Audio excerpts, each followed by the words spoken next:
Challenge करता हूं आज फैसलाबाद में कि मौलाना फजलुर रहमान से लेके बिलावल तक सब तन्हाई में मिलते हैं। और आज मैं इल्जाम लगा रहा हूं कि मौलाना फजलुर रहमान भी 1-to-1 chief of army staff Qamar Javed Bajwa से मुलाकात कर चुके हैं। एक दफा इनकार करे, मैं डेट और जगह बताऊंगा, लाहौर हफ्ते के दिन। बिलावल साहब ने कल कहा है कि मुझे बुलाओगे तो मैं नहीं आऊंगा, अगर शेख रशीद होगा तो मैं नहीं आऊंगा। ये नहीं कहा कि अब मैं नहीं जाऊंगा। और कौमी सलामती के बारे में आप कहते हैं, तुम तो पैदा भी नहीं हुए थे जब मैं कौमी सलामती का मेंबर था। आप किस मुंह से कौम को कॉल देंगे? दें असम्बलियों से इस्तीफा, हम नए इलेक्शन कराएंगे। आप बिस्मिल्लाह तो करें। ना इस्तीफा देंगे, ना धरना देंगे, ना आदम एतमाद लाएंगे। तुम कहते हो मेरी बड़ी राश्तेदारी है। 36 साल से कमर जावेद बाजवा की मुलाकात जुबैर से नहीं हुई। मैं उस असद उमर के बेटे की शादी में जनरल हमायूं के साथ बैठा हुआ था, आर्मी चीफ भी वहां थे, कुल 7-8 आदमी थे। ये छिपकली सा जुबैर भी वहां बैठा हुआ था। किसी ने इसको नहीं कहा कि तुम आओ, इसने खुद टाइम लिया। मरियम साहबा एक हफ्ते में 2 दफा DGISI की मौजूदगी में मिलता है और ये आपका केस लड़ रहा था। मैंने 30 दिसंबर जनवरी का महीना कहा, मैं कायम हूं, नून से शीन निकलेगी निकलेगी निकलेगी। बिस्मिल्लाहिर्रहमानिर्रहीम। अस्सलाम वालेकुम नाज़रीन, आप लाइव प्रोग्राम देख रहे हैं। मैं इमरान खान हूँ। आपने सुना कि क्या चल रहा है। मियां मोहम्मद नवाज शरीफ साहब का एक ट्वीट है और उसके बाद ये बहस और ज़्यादा बढ़ जाती है। अब इस पर बात किए बगैर गुजारा नहीं है। करंट अफेयर में आप जब बात करेंगे आपको इस पर बात करनी पड़ेगी। थोड़े दिन पहले मियाँ साहब ने एक चार्जशीट रखी थी पाकिस्तान के इदारों के खिलाफ। अच्छा, ये जो चार्जशीट थी मियाँ साहब की, ये वो तमाम चीज़ें थी जिनसे मियाँ साहब खुद मुंसलिक रहे हैं बहुत हद तक। यानी अगर आप ये कहें कि एक पॉलिटिकल पार्टी बनती कैसे है, तो मियाँ साहब ने अपनी पार्टी और अपनी सियासत फ़ौज के साथ मिलकर बनाई। पैसा कैसे इस्तेमाल होता है, मियाँ साहब ने फ़ौज से पैसा लिया भी और पैसा खर्च भी किया। हॉर्स ट्रेडिंग कैसे होती है, सबसे बदनामे ज़माना हॉर्स ट्रेडिंग जो है वो छांगा मांगा वाली जो है वो मियाँ मोहम्मद नवाज शरीफ साहब के ज़िम्मे आती है। और उसके बाद जो है वो किस तरीके से फॉरवर्ड ब्लॉक बनता है, तो सन 2008 के बाद मुस्लिम लीग काफ में फॉरवर्ड ब्लॉक की सियासत मुस्लिम लीग नून ने शुरू की और एक फॉरवर्ड ब्लॉक बना के पंजाब में अपनी हुकूमत को 2013 तक चलाया। ये सारी वो चीज़ें हैं जो मियाँ नवाज शरीफ साहब ने फ़ौज के साथ मिलकर की हैं। मेमो गेट स्कैंडल में मियाँ साहब अदालत खुलने से 15 मिनट पहले पहुंच गए थे काला कोट पहन के। किसके हुक्म पर पहुंचे थे, किसके आसरे पर पहुंचे थे? मियाँ नवाज शरीफ साहब की अक्सर मिलिट्री के लोगों से जो मुलाकातें होती थी उनका हमें हफ्ते के बाद पता चलता था, 2 हफ्ते के बाद पता चलता था, कभी भी मौके पे पता नहीं चलता था। बतौर रिपोर्टर मैंने इस जमात को अब कोई 8-10 साल कवर किया है, मुस्लिम लीग नून को, और इसकी कवरेज करते हुए मुझे बहुत मुश्किल होती थी बाद ये पता करना कि शरीफ खानदान के अहम तरीन लोग या मियाँ नवाज शरीफ साहब या शहबाज शरीफ साहब किसको कब और किस जगह पे मिले हैं। ये बहुत मुश्किल हो जाता था इनके लिए पता करना। अभी जब लास्ट टाइम मैंने आखिरी रिपोर्ट दी थी तो मैंने ये बताया था कि सितंबर में कुछ अहम तरीन लोग मियाँ नवाज शरीफ साहब से मिले हैं कोट लखपत जेल के अंदर। मियाँ नवाज शरीफ साहब ने कुछ खुफिया मुलाकातें की हैं और तब मैंने ये खबर दी थी सितंबर में कि मियाँ साहब आने वाले चंद महीनों में पाकिस्तान से बाहर चले जाएंगे। अब अगर मियाँ साहब ना मिले होते अहम तरीन लोगों से या ऐसी खुफिया मुलाकातें ना की होती तो शायद आज मियाँ मोहम्मद नवाज शरीफ साहब पाकिस्तान से बाहर लंदन में इलाज के लिए मौजूद ना होते। मेरे पास कुछ और चीज़ें हैं वो मैं आने वाले प्रोग्राम में आपके साथ शेयर करूंगा। इमरान साहब तो पता नहीं कब इंक्वायरी करवाएंगे। मेरे पास वो चारों किरदार इस वक्त मौजूद हैं जिन्होंने मियाँ मोहम्मद नवाज शरीफ साहब को और उनके प्लेटलेस को मैनेज किया है और वो पंजाब हुकूमत का हिस्सा है, पंजाब की मेडिकल टीम का हिस्सा है और उन्होंने किस तरीके से इस सारी चीज़ों को किया और उनका लिंक मियाँ नवाज शरीफ साहब के साथ क्या है और किन ताकतवर लोगों ने उनको मजबूर किया कि वो मियाँ मोहम्मद नवाज शरीफ साहब जो है उनको बाहर जाने के लिए राह हमवार करें, उनके प्लेटलेस को बिल्कुल कम शो करें। ये भी एक पूरी कहानी है, ये आपके साथ शेयर करेंगे। लेकिन आज की बात यह है कि मियाँ नवाज शरीफ साहब ने अब एक इनकलाबी स्टेटमेंट दे दिया है। जब खुफिया मुलाकातें हुई मोहम्मद ज़ुबैर और आर्मी चीफ साहब के बीच में और बाद में DGISPR ने इस मामले को खोल दिया, तो उस पर मियाँ नवाज शरीफ साहब ने एक गुस्से वाला स्टेटमेंट दिया कि हालिया वाक़यात से एक बार फिर साबित होता है कि किस तरह बाज़ मुलाकातें 7 पर्दों में छुपी रहती हैं और किस तरह बाज़ की तशहीर करके उन्हें मर्जी के मानी पहनाए जाते हैं। ये खेल अब बंद होना चाहिए। आज मैं अपनी जमात को हदायत जारी कर रहा हूँ कि आइंदा हमारी जमात का कोई रुकन इनफरादी, जमाती या ज़ाती सतह पर अस्करी और मुताल्लिका एजेंसियों के नुमाइंदों से मुलाकात नहीं करेगा। कौमी दिफा और आइनी तकाज़ों के लिए ज़रूरी हुआ तो जमाती क़यादत की मंजूरी के साथ ऐसी हर मुलाकात ऐलानिया होगी और उसे खुफिया नहीं रखा जाएगा। बहुत अच्छी बात। जबरदस्त बात। लेकिन मियां नवाज शरीफ साहब साथ साथ ये बताएं कि उन्होंने कितनी खुफिया मुलाकातें की और उन मुलाकातों में पाकिस्तान को कितना नुकसान पहुंचाया, दूसरी पॉलिटिकल पार्टीज को कितना डैमेज किया और उन मुलाकातों में क्या कुछ तय होता रहा। कौन सी मुलाकात में यह तय हुआ था कि आप एक जुलूस निकालेंगे और अदलिया की बहाली के लिए इफ्तिखार चौधरी साहब की बहाली किस तरह होगी और आप कहां तक पहुंचेंगे और उस वक्त क्या हो जाएगा और आपको कैसे निकाला जाएगा, ये किन मुलाकातों में किन के साथ कैसे तय हुआ था, वो खुफिया राब्ते भी आपको बताने चाहिए। मेमोगेट स्कैंडल के लिए कौन लोग आके आपको खुफिया तरीके से मिलते रहे हैं, वो भी आपको बताना चाहिए। फिर आपको यह भी बताना चाहिए कि बैरून मुल्क जब आप मौजूद थे तब आपके किनसे राब्ते थे और उससे पहले आप कौन कौन से खुफिया लोगों के साथ मिलकर खुफिया मुलाकातों के अंदर मुल्क की सियासत में अपना किरदार हासिल करते रहे हैं। ये सारा कुछ अगर आप लिखते हैं एक किताब में या 1 घंटे का एक और बयान फरमाइए और उसमें आप सारा कुछ बता दें तो जरा आसानी हो जाएगी कौम को समझने के लिए कि इन खुफिया मुलाकातों का नुकसान क्या होता है और मियां नवाज शरीफ साहब ने क्यों आज इस पे पाबंदी लगा दी है। मेरे साथ जो मेहमान मौजूद हैं मैं तारुफ करवा देता हूं ताकि फिर हम बातचीत शुरू करें। अली मोहम्मद खान साहब, स्टेट मिनिस्टर पाकिस्तान तहरीक इंसाफ से, बहुत शुक्रिया आपका। चौधरी निसार चीमा साहब मौजूद हैं, मेंबर कौमी असम्बली PMLN से, आपका भी बहुत शुक्रिया। शाहिद लतीफ़ साहब किसी तारुफ के मोहताज नहीं है, सीनियर एनालिस्ट हैं, हमारे साथ मौजूद है आज के प्रोग्राम में बराह रास्त। आपका भी सर ज्वाइन करने के लिए बहुत शुक्रिया। निसार चीमा साहब, सबसे पहला सवाल आपसे। मियां मोहम्मद नवाज शरीफ साहब ने एक चार्जशीट तो दी है लेकिन साथ साथ कन्फेस भी करें ना, वो ये बताएं कि उन्होंने खुफिया मुलाकातों में आज तक क्या क्या हासिल किया और इनका नुकसान क्या होता है जो ये दूसरों को पहुंचाते रहे हैं।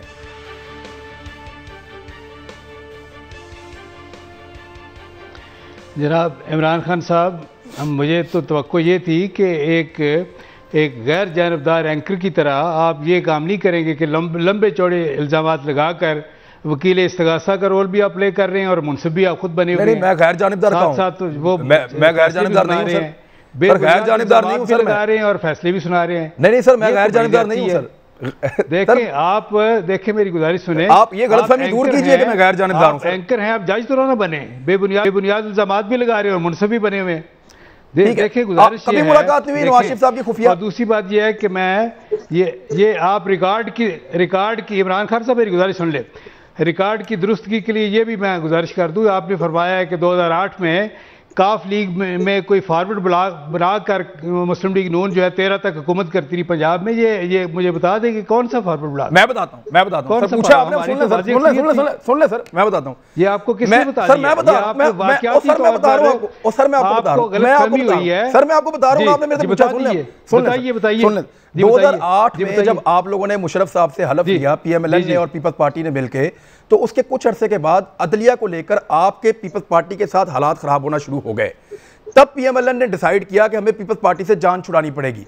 तब आपने पीपल्स पार्टी के वुज़रा को पंजाब से निकाल दिया और आपकी अददी हैसियत कम रह गई। पीपल्स पार्टी ने कोशिश की कि काफ लीग के साथ मिलकर पंजाब में एक हुकूमत बना दे। उस दौर में यहाँ पे एक, आपको याद होगा, गवर्नर राज भी लगा था, लेकिन शहबाज शरीफ साहब ने कमाल होशियारी के साथ, ख्वाजा अहमद हसन साहब लाहौर में मौजूद हैं, उनके घर के ऊपर 8 मीटिंग्स हुई हैं, जिनमें से 6 मीटिंग्स जो हैं वो मैंने बाहर खड़े होकर रिपोर्ट की हैं। फॉरवर्ड ब्लॉक पूरा का पूरा GOR के पास ख्वाजा अहमद हसन साहब के घर में बनता था और उसके 30 से ज्यादा मेंबर थे। मैं आपको रिपोर्ट कर रहा हूं सर, मैं उसका ऐनी शाहिद हूं। अच्छा, बंदों के नाम चाहते हैं तो वो भी आपको बता देंगे हम, मैं आपको पूरी लिस्ट दे देता हूं। नहीं इमरान खान साहब, आपको मैं फिर गुजारिश करता हूं, देखें मैं फिर गुजारिश कर रहा हूं कि आपको गलती लगी है। उस वक्त भी हमारी वाज़ी अक्सरियत थी। 2008 में इसी बिना पर पंजाब में हमारी हुकूमत बनी। कोई फॉरवर्ड ब्लॉक काफ लीग, ये तो कभी इल्जाम काफ लीग ने नहीं लगाया जो आप लगा रहे हैं। लगाया कि काफ लीग में कोई फॉरवर्ड ब्लॉक को लाइन पे ले लीजिएगा राणा साहब, पूछ लें कि काफ लीग में अली मोहम्मद साहब, देखें अली मोहम्मद साहब बड़े मुदब्बर आदमी हैं और बड़े संजीदा आदमी हैं, बड़े माशाल्लाह बड़े बासूल आदमी हैं। उनसे पूछे क्या काफ हमने कोई फॉरवर्ड ब्लॉक बनाया? सर ये मेरे और आपके बीच में तय हो गया कि इसी प्रोग्राम में हम आपको काफ लीग से पूछवा देंगे। अब आ जाए इशू की तरफ कि नवाज शरीफ साहब ने क्या कभी कोई खुफिया मुलाकात नहीं की? क्या कभी कोई खुफिया मुलाकात नहीं की नवाज शरीफ साहब ने? इमरान खान साहब, मैं बिल्कुल बगैर किसी ज़हनी तहफ़्फ़ुज़ के मैं तस्लीम करता हूं कि हमसे बड़ी गलतियां हुई हैं। बिल्कुल सही है, मैं ये अपनी किसी गलती को जस्टिफाई नहीं करूंगा। ठीक है, देखें बात यह है कि हमसे गलतियां हुई हैं, मुस्लिम लीग नून से गलतियां हुई हैं, बाकी सियासी जमातों से भी गलतियां हुई हैं। और ये मैं वाज़ेह तौर पे कह दूं कि सियासतदानों से भी गलतियां हुई हैं, अदलिया से भी गलतियां हुई हैं, मुसल्लह अफवाज से भी गलतियां हुई हैं। सबको अपनी गलतियों से सीखना चाहिए। माजी की गलतियों से सीख कर आइंदा के लिए तय होना चाहिए कि हम वो किरदार अदा करेंगे जिसका तयन दस्तूर पाकिस्तान ने कर रखा है, जो आईन पाकिस्तान जिसकी इजाज़त हमें देता है। ठीक है, अब अली मोहम्मद खान साहब, वो उनका ये मानना है कि देर आवे दुरुस्त आवे, कि मियाँ साहब ने हमें पहले ये बताया था जब वो आए थे जिला वतनी काट के, तो उन्होंने कहा कि ये एक नया नवाज शरीफ है जो बदल चुका है। लेकिन हमने उसके बाद देखा कि उन्होंने पीपल्स पार्टी के वज़ीर आज़म के खिलाफ किस तरह के स्टेटमेंट दिए, मेमो गेट में उनका रवैया क्या था, और बाद में उन्होंने दोबारा कहा कि मेरे से गलती हो गई, और फिर उसके बाद जरदारी साहब से स्टेटमेंट दिलवा के फिर उनसे मिले भी नहीं। लेकिन जब मियाँ साहब दोबारा गए तो मियाँ साहब अब एक इनकलाबी लीडर के तौर पर मौजूद हैं। अब मैं ये जानना चाहता हूँ कि आपकी पॉलिटिकल असेसमेंट क्या है, ये मुलाकात नाकाम होने की वजह से है या वाकई में PMLN अब एक ऐसी जमात बन गई और कोई मुतालबा गलत तो नहीं है? आपके ख्याल में मियाँ साहब के आज के ट्वीट में कोई गलत बात है? जी बिस्मिल्लाहिर्रहमानिर्रहीम, अल्लाहुम्मा सल्लि व सल्लिम मुबारक अला सय्यिदिना मुहम्मद रसूलुल्लाह सल्लल्लाहु अलैहि वसल्लम। बहुत शुक्रिया इमरान साहब। देखें, आइडियली तो ये होता है कि आप ज़िंदगी में गलतियां करते हैं लेकिन उससे सीखते हैं, और हज़रत अली रज़ी अल्लाह ताला अन्हु ने फरमाया था कि मोमिन जो है वो एक गलती दोबारा नहीं करता या एक सुराख से बार बार नहीं डसा जाता, यानी कि you don't repeat the mistakes. Committing the mistake is a human, वो एक ह्यूमन नेचर में है, लेकिन उसको बड़े लोग कौन से होते हैं और बड़ी कौमें वो होती हैं जो अपनी गलतियों से सीखते हैं। मैं बाय गॉड आपको बताता हूँ कि 2013 में जब मैं पहली बार MNA बना और आए, तो बचपन से मियाँ साहब को एज अ वज़ीर आला या वज़ीर आज़म TV वगैरह पे देखते थे, लेकिन फिर वो जलावतनी का दौर आया और हमारी सख्त अपोजिशन थी तहरीक इंसाफ की। खान साहब ने कोई रवायती अपोजिशन नहीं की थी, वो बिल्कुल गैर रवायती जेन्युइन अपोजिशन, रवायती मैं इसलिए कह रहा हूँ कि आपस में कोई मेल मिलाप वाला काम नहीं था। तो जो बात करते थे डंकी की चोट पे, वो अंदर भी वही, और एक तो मियाँ साहब को जब वो आए एज अ वज़ीर आज़म, मेरी एक्सपेक्टेशन ये थी, आई वाज होपिंग कि 10 साल की जलावतनी के बाद ही विल बिकम स्टेट्समैन की तरह मुल्क चलाएंगे। 13 से 18 की मैं बात कर रहा हूँ कि वो आए, लेकिन मैं समझता हूँ कि वो उन्होंने वही गलतियां दोबारा की हैं। Don leaks was something which he should not have done. Early 90s के मियाँ साहब से आप एक्सपेक्ट कर सकते हैं कि वो फ्लैम्बॉयंट थे, वो एग्रेसिव थे, लेकिन एक 60 इयर्स का एक सीजन पॉलिटिशियन जो 10 साल की जलावत, देखिए इमरान साहब आपने भी बार बार गुजारा होगा, हम भी थोड़ा सा यही देखा है, यकीन करें अपने घर के 10 साल और बाद जलावतनी की 2-3 रातें एक बराबर हैं, तो उससे बंदा सीखता है। लेकिन ये देखें, अगर आप किसी चीज के लिए कहते हैं कि भाई मैं सीख गया हूँ और मैं कोई नेल्सन मंडेला की तरह की पॉलिटिक्स करना चाहता हूँ, तो ठीक है आप करें, लेकिन उसमें फिर 3 बातें हैं। पहली बात यह है कि जो बात आप करते हैं सबसे पहले अंदर से उस पर बिलीव करें खुद, उसके साथ साथ जो है फिर आप उसको प्रैक्टिस करते हुए नजर आए और उसके बाद फिर आप वो बात करें। अगर मियाँ साहब एक रिफॉर्म सियासतदान है या वो कहते हैं कि मैं बॉर्न अगेन डेमोक्रेट हूँ, उसके लिए फिर जरूरी ये है कि वो गलतियां जो माजी में हुई अभी तो ना करें, यानी कि अगर आप एक हफ्ते तक 3 दिन पहले तक आप वही गलतियां इमरान साहब करते हैं। मैं क्यों ये बात कर रहा हूँ, इसको मैं सप्लीमेंट करता हूँ इस एग्जाम्पल से। ये जो मोहम्मद जुबैर साहब हमारे भाई मुफ्त में मारे जा रहे हैं, वो अब क्या समझते हैं इमरान साहब, जुबैर साहब इतने बड़े स्टालवर्ट हैं कि वो मियाँ साहब की इजाजत के बगैर चले गए थे मिलने, नंबर 1। नंबर 2, ये भूल जाएं कि मियाँ साहब अपना जुबैर साहब क्या फरमा रहे हैं या हम तहरीक इंसाफ वाले क्या कह रहे हैं, क्योंकि ज़ाहिर हम गवर्नमेंट है, वो अपोजिशन है, आपस में इंपॉर्टेंट बात ये है और ये सोचने की बात है, फिक्र की भी बात है। मैं समझता हूँ कि हमें अपनी फौज को जो शहादतें दे रही है उनको उस सर देखिए, फौज के उस किरदार से किसी को भी कोई वो नहीं है प्रॉब्लम। देखें, हम तो उनकी कुर्बानियों का सब एतराफ करते हैं, PMLN भी करती है, पीपल्स पार्टी भी करते हैं। पूछा ये था कि क्या नवाज शरीफ साहब का ये बयानिया जो आज ट्विटर पे आया है, ये बयानिया ठीक है, ये दुरुस्त है? मैं जो अर्ज कर रहा था, जो मेरा जो पॉइंट है ना, वो अगर आप सुन लेंगे, मैं समझता हूँ चीमा साहब ज्यादा मुश्किल पोजीशन में आ जाएंगे उसका जवाब देने के लिए। और वो पॉइंट इमरान भाई क्या है, वो ये है कि जो मैं अर्ज कर रहा था कि भूल जाए, बंद कर दें मियाँ साहब का ट्विटर अकाउंट, वो उसको ना दिखाएं, और मेरा भी, खान साहब का भी, किसी का, शेख रशीद साहब का भी। असल में इंपॉर्टेंट चीज क्या है, DG ISPR साहब ने जो बात की है उसमें से चंद नुकात मैं आपको बता देता हूँ। कि जो मैं थोड़ा सा उसको सुना है, अगर मेरी कोई समझने में गलती हो तो मुझे प्लीज करेक्ट कीजिएगा, कि उसमें बात ये आई कि जो है आपकी जो पॉलिटिकल इश्यूज हैं वो आपको पार्लियामेंट में हल करने चाहिए, जो लीगल इश्यूज हैं वो आपको कोर्टों में अपने हल करने चाहिए, और जो है फौज का सियासत से कोई कहें, इस तरह की बात। अब यही तीन बात है, वो ठीक है, यही लुब्बे लुबाब यही है। और एक और इम्पोर्टेंट बात चौथी, कि the meeting was on the request of Mohammad Zubair साहब, एक्स गवर्नर मुस्लिम लीग नवाज। अच्छा, अब सवाल ये है कि रिक्वेस्ट आपने मुलाकात की, उनको फिर आके वजाहत करनी पड़ी कि आप सियासी मामला उधर हल करें, अदालतों के उधर हल करें, हमें ना घसीटें। इसका मतलब ये है कि कुछ मांगने की कोशिश की गई, जब नहीं मिला उसके बाद फिर आपने चढ़ाई कर दी ये उसमें एपीसी में, और बहुत से इनके दोस्तों को भी नहीं पता था, पीपल्स पार्टी को या मौलाना साहब को, कि मियां साहब अंदर खाने पहले क्या कर रहे उस काम में। मैं I am just suggesting, supposing, मेरी इंफॉर्मेशन नहीं है, लेकिन ये सारा तज्जिया करके मैं आपको बता रहा हूँ कि उसके बाद फिर चढ़ाई की। अब चढ़ाई बड़ी गलत कर दी है, अल्लाह ना करे कि ये मियां साहब के लिए और मुस्लिम लीग नून के लिए 22 अगस्त वाली अल्ताफ हुसैन की तकरीब साबित हो, क्योंकि ठीक है, संगीन इल्जामात इदारे पे लगे। चले ठीक है, मैं एक मिनट, मैं शाहिद साहब मुझे ये बताएं कि मियां साहब ने जो अब लिखा है, अब this is full and final, यानी इसके बाद आपको लगता है कि मियां साहब की सियासत और इस पार्टी की पूरी सियासत मुकम्मल तौर पे बदल जाएगी और दोबारा वो नहीं होगा जो ये पार्टी पहले करती रही, यानी खुफिया मुलाकातें, और ये नौबत यहाँ तक कैसे पहुँच गई? देखें, पहली बात तो ये है, वो एक शेर है ना कि मेरे कत्ल के बाद उसने जफा से तौबा, हाय होना। 3 मरतबा आप प्राइम मिनिस्टर रह चुके, और आज आप हमें ट्वीट में बता रहे हैं कि मुलाकातें कैसे होनी चाहिए और आइंदा कैसे होंगी।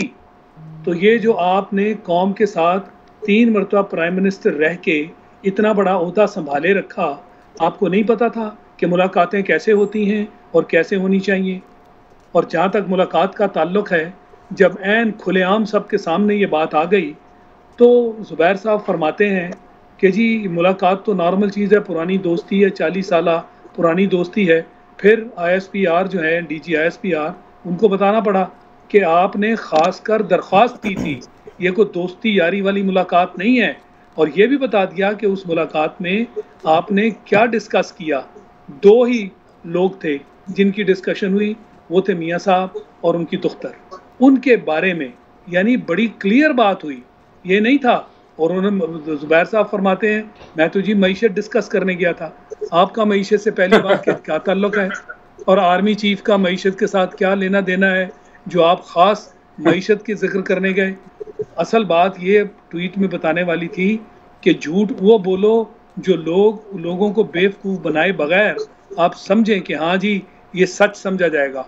आज के ज़माने में इतने बड़े बड़े झूठ कोई सच समझ सकता है? शायद भाई मेरे सवाल का जवाब मुझे सवाल का जवाब नहीं मिल रहा। शायद भाई देखें, मेरा सादा सवाल ये है, मुझे काइंडली ये गाइड करें कि क्या मियां साहब ने वो बंद बांध दिया है कि अब इस जमात का कोई भी आदमी किसी खुफिया मुलाकात में कभी नहीं जाएगा?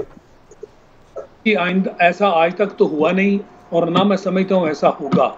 ज़ाती तौर पर मैं ये समझता हूँ कि ये चूँकि एक इल्ज़ाम आया है और खुलकर सामने आया है, DG ISPR ने भी बिल्कुल सच बता दिया, तो उसको फौरी तौर पर उसको ज़रा क्लैरिफाई करने के लिए ये एक ट्वीट आ गई है, जैसे आज से हमने किबला बदल लिया।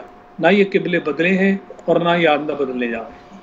चलें, मैं आपने मेरे ख्याल कर दिया, एक ब्रेक ले रहे थे, ब्रेक के बाद वापस आते हैं।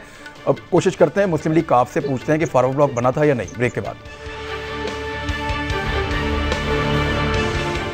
वेलकम बैक नाजरीन। अब निसार चीमा साहब से दोबारा बात करते हैं, लेकिन उससे पहले कामिल अली आगा साहब ने हमें ज्वाइन किया है। कामिल अली आगा साहब काफ लीग के बड़े सीनियर रहनुमा हैं, उनसे हम रहनुमाई ले लेते हैं, क्योंकि मैं भी कंफ्यूज हो गया जिस कॉन्फिडेंस के साथ निसार चीमा साहब कह रहे हैं कि कोई फॉरवर्ड ब्लॉक नहीं बना। कामिल अली आगा साहब, कोई 2008 से 2013 में पंजाब में काफ लीग में कोई फॉरवर्ड ब्लॉक बना था? यार बना था, उसके ऊपर स्टे ले लिया, और स्टे के ऊपर वो 5 साल हुकूमत चलती रही। आज तक उस केस का फैसला नहीं हुआ, अभी तक भी वो फाइल पेंडिंग है किसी जगह पे। इसमें इससे बड़ी क्या हकीकत हो सकती है? यानी नहीं, पीएमएलएन की मेरी जो इन्फॉर्मेशन है या मुझे जो याद पड़ता है मेरी याददाश्त में, पीएमएलएन के पास मतलूबा एमपीएस की तादाद नहीं थी। उसको मुकम्मल करने के लिए या तो पीपल्स पार्टी चाहिए थी या काफ लीग चाहिए थी। तो फिर काफ लीग में फॉरवर्ड ब्लॉक बना था। आपको याद है कितने एमपीएस का बना था? और 43 एमपीए का बना था। मानिका लीड कर रहा था, मानिका लीड कर रहा था उसको। जी ठीक है। यानी मेरे पास तो फैक्ट्स एंड फिगर है, नाम भी है, हर चीज है। अगर अगला प्रोग्राम रखे तो मैं सारी चीजें आपके सामने एक एक नाम बता दूंगा। चले, मैं तफसील से फिर आपके साथ दोबारा इंशाल्लाह इसके ऊपर कभी प्रोग्राम करेंगे हम। बहुत शुक्रिया कामिल अली आगा साहब। आप 1 मिनट लाइन पे रहिएगा। चीमा साहब कुछ पूछना कर आगा साहब से, तो मैं इसलिए गुजारिश करता कि मुझे याद है मैं रिपोर्टिंग कर रहा था उस दौर में। नहीं आगा साहब बिल्कुल बड़े काबिल एहतराम और सीनियर सियासतदान हैं। उनको भी उनके इल्म में होगा कि पीपल्स पार्टी जब अलग भी हुई तो पीपल्स पार्टी कोई मुस्लिम लीग नून की हुकूमत गिराना नहीं चाहती थी पंजाब से। और दूसरी बात यह है कि जो काफ लीग के अरकान थे, जो जिनको आप फॉरवर्ड ब्लॉक कह रहे हैं, वो पहले मुस्लिम लीग नून के साथ वो कोऑपरेट कर रहे थे, पहले ही हमारे साथ ही थे। वो तो चलो ओपन हो गए, लेकिन ये हमारे साथ ही थे वो। और दूसरी बात है कि पीपल्स पार्टी अलग होने के बावजूद मुस्लिम लीग नून की हुकूमत खत्म नहीं करना चाह रही। सर वो भी सर मैं आपको याद सर मैं आपको याद दिला देता हूँ। सुने मेरी बात सुने जी आगा साहब। इन्होंने एक ऑप्शन अडॉप्ट किया। इन्होंने जो कोर्ट के अंदर क्लेम किया वो ये किया कि ये 43 बंदे जो हैं ये मुस्लिम लीग, पाकिस्तान मुस्लिम लीग कायद आजम, तो बाद में आप लोगों ने डाली पाकिस्तान मुस्लिम लीग। हमारी वह जमात है जो इलेक्शन कमीशन में रजिस्टर्ड है। पाकिस्तान मुस्लिम लीग के क्लेमेंट बना दिया 43 लोगों को, इसलिए कि ये मेजोरिटी में है। ये क्लेम था इनका कि इनके पास कम मेंबर हैं, हमारे पास ज्यादा मेंबर हैं। चले मैं मुझे समझ आ गई सर। बहुत शुक्रिया। मैं एक चीज याद दिला देता हूं कि जब गवर्नर का था तो मुस्लिम लीग काफ एक्टिव हो गई थी। चौधरी परवेज अली बाद में डिप्टी वजीर आजम बन गए थे जरदारी साहब की हुकूमत बचाने के लिए।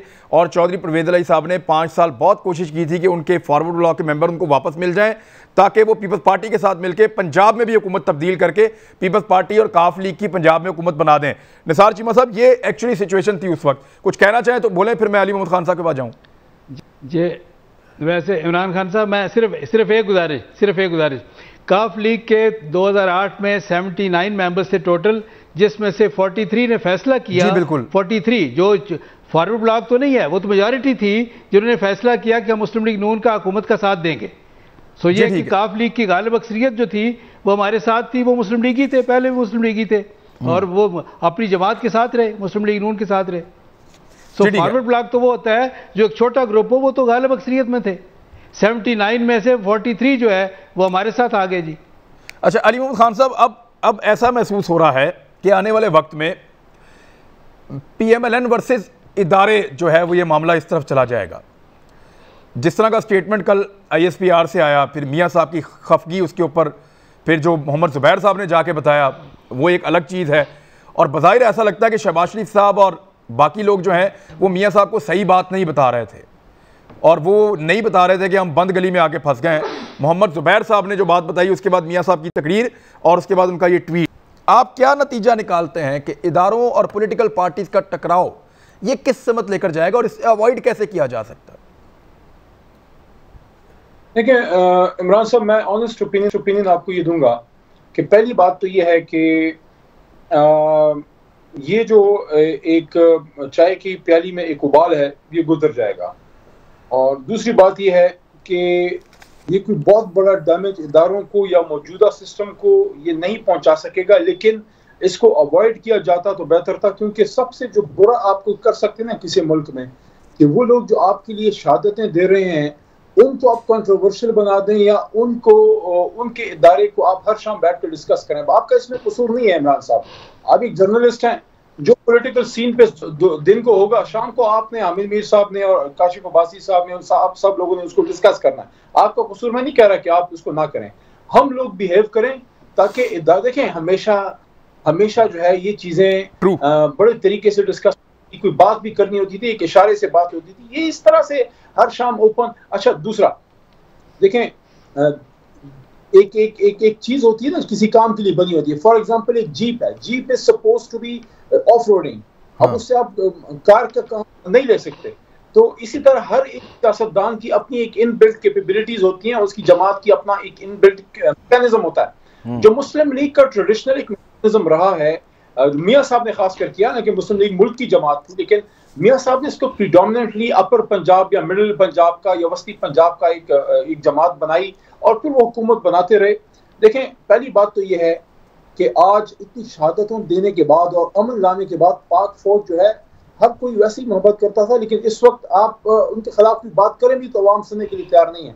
दूसरा, मुस्लिम लीग वो जमात है जो पंजाब बेस्ड है और पंजाब में आप जो है पाक फौज के खिलाफ बयानिए दें, ये तो मोदी का काम है। और मैं देखें, मैं ऑनेस्टली आपको बता रहा हूँ, निसार चीमा साहब मेरे बड़े भाई की तरह हैं और ये खानदानी सियासत रिस्पेक्टेबल आदमी है। ये सियासतदान अभी ऑन कैमरा हम सबकी मजबूरियां जमात की होती हैं, इस वक्त डिफेंड करना चाहेंगे, लेकिन इंटरनल मैं आपको वाउच कर सकता हूँ कि इन जैसे संजीदा लोग लाजमन उनको कहेंगे कि खुदारा यार अपनी फौज से ना लड़ो, अपनी फौज के खिलाफ हर्जा सराई ना करो, क्योंकि इनका वोटर और इनका जो सियासतदान है, जो MP है, MNA है, वो फौज के खिलाफ नहीं लड़ना चाहता, वो उसकी सियासत है ही वो नहीं, वो कभी उस तरह हुआ ही नहीं है। तो मैं समझता हूँ कि मियां साहब is on a collision course, he is basically वो जो नहीं होता ऑटो पायलट पे जहाज चला देते अपनी जाती सियासत के लिए। मैं समझता हूँ कि एक्स प्राइम मिनिस्टर को इस तरह नहीं करना चाहिए, अपनी सियासत, अपनी जमात की सियासत और अपने मुल्क के इदारे को मलाइन करना।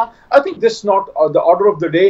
अवाम के मसाइल और हैं, उन मसाइल की तरफ आएँ, उस पर हमें डॉक पे डालें। इमरान खान साहब को, मुझे, हमारी जमात को और इन चीज़ों को, अवामी मसाइल को उठा के अवाम भी आपके साथ चले, इस तरह से बिल्कुल अवाम में हम एक तरह से अपोजिशन जो है बिल्कुल क्लियर कट सामने आ रही है कि पावर स्ट्रगल में है और किसी भी तरीके से वो चाहते हैं कि इमरान खान साहब की हुकूमत गिरे। और आखिरी बात मैं ये कहना चाहता हूँ, हमारी सोच हुकूमती हलकों में ये है और हम ये समझते हैं कि अवाम की प्रिडोमिनेंट अक्सरियत भी ये सोच रही है कि मियाँ साहब, मौलाना साहब का तो देखें स्टेक होल्डर ही नहीं है ना, उनके तो बहुत खुद ही नहीं है अंदर। 30 साल की सियासत में पहली बार मौलाना साहब आउट ऑफ पास, लेकिन मौलाना साहब भी मुलाकात फरमा के आए हैं। हाँ, वो भी बहती गंगा में हाथ धो रहे हैं। तो मैं ये अर्ज करना चाह रहा था कि अवाम ये देख रही है कि जो मियाँ साहब हैं या जो Peoples Party is not going to resign, it's very clear. उनको दिमाग नहीं खराब कि सिंध की हुकूमत को अपना गिराएं, क्योंकि पहले उनकी हालत पंजाब में भी पतली है, पख्तूनख्वा में भी पतली है, कराची उनके हाथ से चला गया, हैदराबाद आधा उनके हाथ से चला गया। So do you think that they are so naive, so novice that they'll go and resign from the assemblies on the call में अपना मौलाना फजल रहमान साहब? तो मैं नॉन स्टार्टर, जो मैंने एक बात की थी ना कि APC जो है ये हारे हुए खिलाड़ियों का जो है ये एक सियासी मुशायरा है। That's all. सर, वैसे हर दफ़ा हुकूमत जो है वो हर दफ़ा की हुकूमत अपोजिशन के इकट्ठ को ऐसे ही कहती है, लेकिन बाद में हालात जो है वो बदलते हुए देर नहीं लगती। लेकिन एक सवाल मेरा अब टेक्निकल क्वेश्चन है शाहिद लतीफ़ साहब, ये जो चौधरी निसार साहब से मरियम नवाज साहबा की तरफ जो पार्टी टिल्ट हो रही थी, एक्चुअली वो डिफाइनिंग मूवमेंट था इस पॉलिटिकल पार्टी के लिए। उस वक्त चौधरी निसार साहब ये कह रहे थे कि पार्टी को जिस नज़रिए की तरफ और जिन चीज़ों की तरफ धकेला जा रहा है, और मरियम नवाज साहबा का उन्होंने नाम लेकर भी कहा कि जिस तरफ ये जा रहे हैं मैं इसके साथ नहीं चल सकता, ये तसादम होगा, टकराव हो जाएगा। और अब अल्टीमेटली उनकी बात सच्ची हो रही है कोई 5 साल 4 साल के बाद। क्या आप ये समझते हैं कि चौधरी निसार जैसी आवाज़ दोबारा PMLN में से मियाँ साहब को या पार्टी को कायल कर पाएगी, क्योंकि वो तो पॉइंट ऑफ नो रिटर्न पे पहुंच चुके हैं? देखिए, जहां तक ताल्लुक है जिस इदारे का आप जिक्र कर रहे हैं, कन्फ्रंटेशन की बात कर रहे हैं, उधर से तो जवाब बहुत क्लियर आया। उन्होंने कहा जी ये 2 सब्जेक्ट थे और उनको जवाबन कह दिया गया कि फ़ौज को पॉलिटिक्स में ना आप धकेलने की कोशिश करें, ना आप उनको उकसाएं। जहाँ तक ताल्लुक है कोई सियासी मामलात का, पार्लियामेंट खुद कहते हैं ना, जमहूरियत जो है वो बैकबोन है, जमहूरियत, पार्लियामेंट जो है वो जमहूरियत की बैकबोन है। तो वहाँ पे बात करें, और जो आपके कोई लीगल मसाइल हैं, कानूनी मसाइल जो हैं, उनको अदालत में लेकर जाएं। तो बड़ा 2 टोक जवाब था।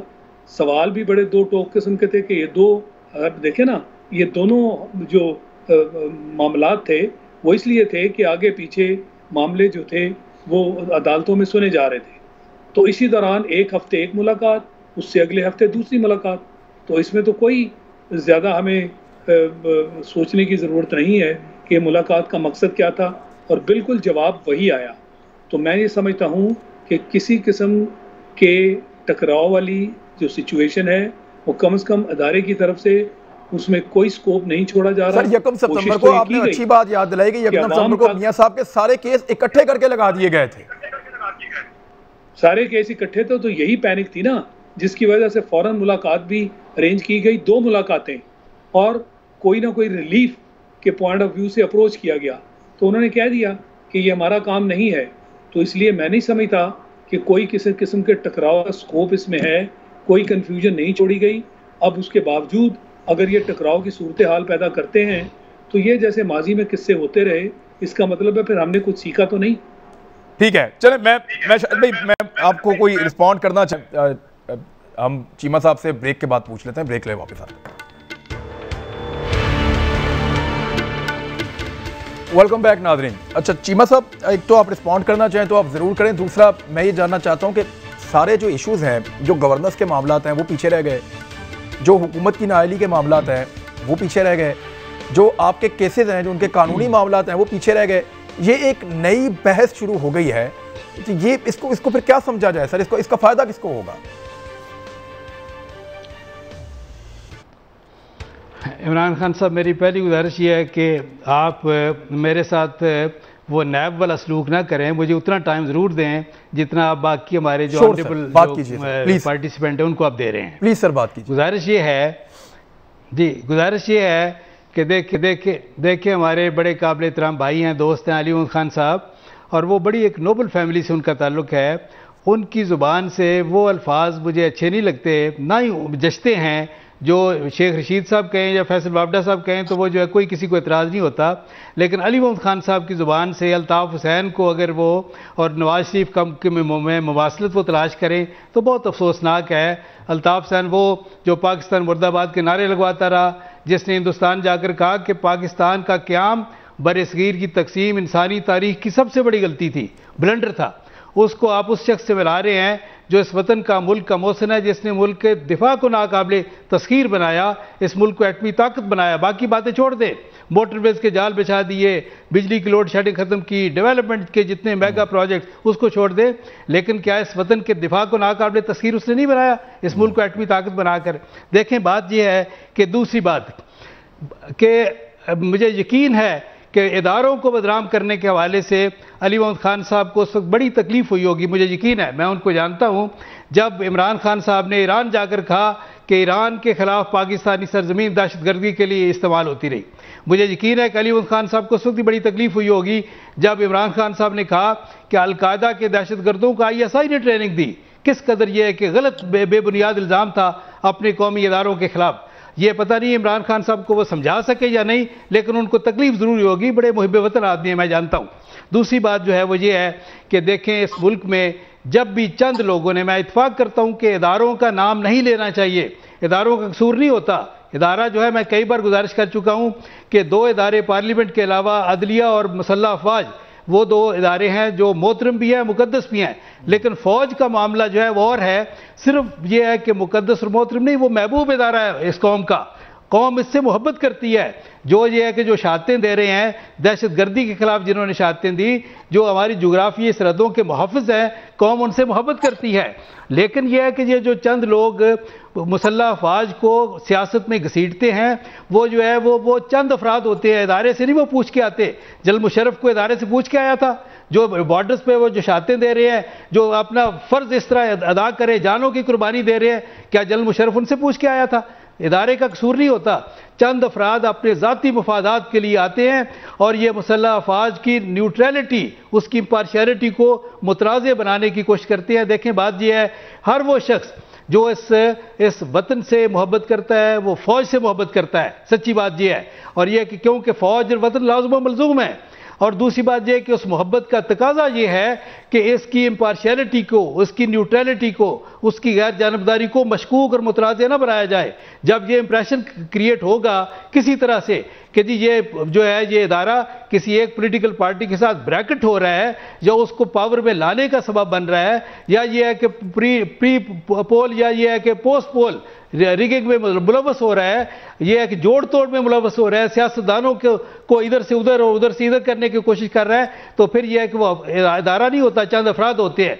वो लोग जो हैं जो इदारे की इम्पार्शियलिटी को मशकूक और मुतनाज़ बनाने की कोशिश करते हैं, ना वो वतन के साथ ये है कि वो वफाक करते हैं, ना ये है कि वो इसमें इस इदारे की खैर खाई होती है।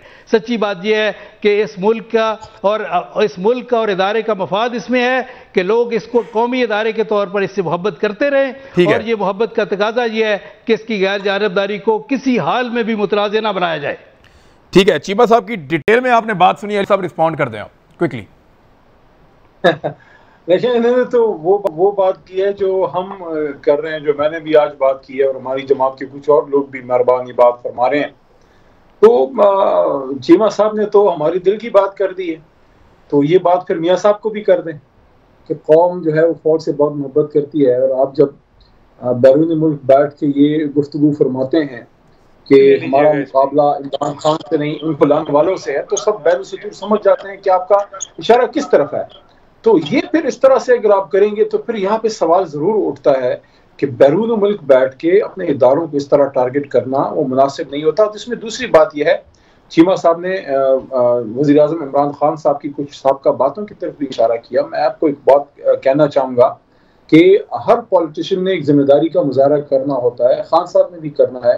माजी में खान साहब से गलतियाँ हो भी सकती हैं, लेकिन वो वज़ीर आज़म नहीं थे उस वक्त, एक बड़ी जमात के लीडर ज़रूर थे। अब वो वज़ीर आज़म पाकिस्तान है, वज़ीर आज़म बनने के बाद अब बहुत एहतियात करनी चाहिए, करते भी हैं। मियाँ साहब 3 बार के वज़ीर आज़म हैं, एक्स प्राइम मिनिस्टर, वो आदमी जिसके सामने आपके न्यूक्लियर एसेट्स की डिटेल आती है, बड़ी हसास मालूमात आती हैं जो आप अपने घर वालों से भी शेयर नहीं कर सकते। वज़ीर आज़म का सीना तो है वो राजों का कब्रिस्तान होता है, मुल्क का भी, दिफा का भी, का भी।